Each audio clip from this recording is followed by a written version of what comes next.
Hello, Ben. I Howdy. watch your show on Daily Wire. Thank you. And I think you're a brilliant debater, and I think you're very smart.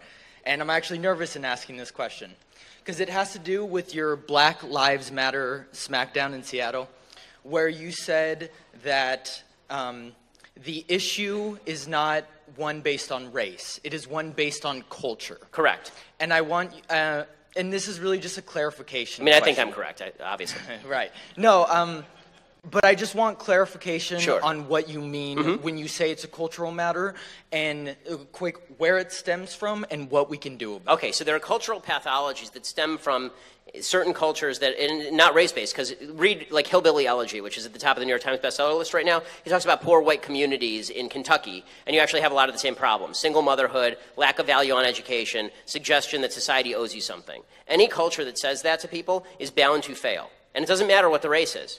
It happens to be that in a lot of poor black communities, this has been inculcated for 50 years. The middle class in the United States in the black community was building much, much faster in the 1950s, actually, than it did in the aftermath of the civil rights movement. And that's not because the civil rights movement was bad. The civil rights movement was a wonderful, wonderful thing. It's because it was coincident with a lot of Democrats coming in and saying, and now we owe you something, and American society is evil and terrible, and we owe you lots of stuff.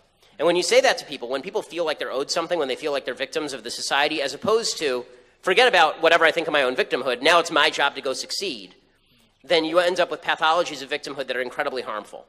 Now, Thomas Sowell talks about this a lot. When you have these pathologies of victimhood, it creates a feeling that you can never get ahead in the society. And that's why what you've seen is things like, as I said in that debate, you've seen single motherhood go from 20% in the black community to 70% in the black community in the same amount of time that racism in the United States went from here to here.